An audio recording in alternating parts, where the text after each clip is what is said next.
मंडळी रामकृष्ण हरी, दिंडी क्रमांक 82 भामचंद्र डोंगर परिसर पंढरपूरच्या दिशेने मार्गस्थ होते आणि आजचा दुपारचा 20वा रोटी घाट संपल्यानंतर वरती रोटी गावामध्ये आहे।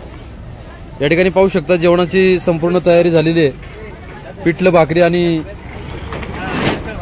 सुंदर असं जेवण आहे। पिठली भाकर, बालुशाही, पिठली भाकर आणि बालुशाही अतिशय पारंपरिक घरगुती पद्धतीचं जेवण आहे।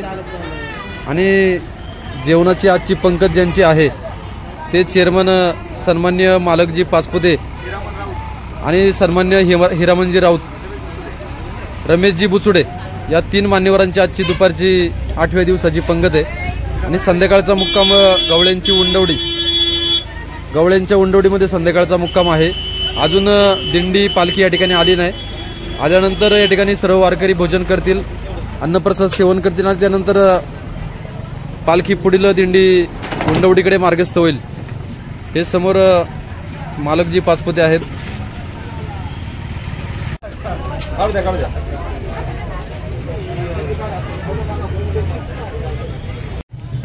माऊली रामकृष्ण हरी।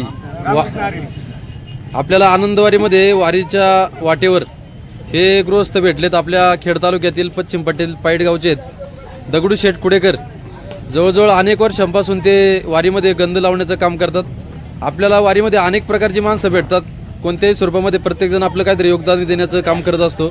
त्यामध्ये हे दादा सुंदर असा पाहू शकता, कपाळाला गंध या सर्वांच्या, तर सुंदर असा गंध लावायचं काम ते अनेक वर्षापासून करत आहेत। निस्वार्थपणे त्यांची सेवा आहे, कारण प्रत्येकजण गंध लावल्यानंतर कोणी 5 रुपये, कोणी 10 रुपये, कोणी 2 रुपये टाकत असतो आणि ते मला वाटतं पैशासाठी तर करतच नाहीत नसेलच, देवाची एक प्रकारे सेवा आणि वारी देखील त्या माध्यमातून घडत असते।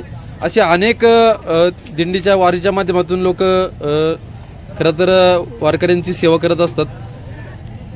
दादा किती वर्षापासून करता तुम्ही वारी? 20 वर्ष करतो। 20 वर्ष आले का? परतीला जातो आणि परत येताना घेतो। अरे वा, टाळ्या वाजवा या दादांसाठी सगळे।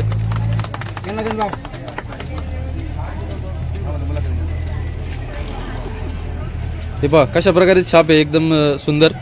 विठुरायाचं जी कपाळी टिळा असतो,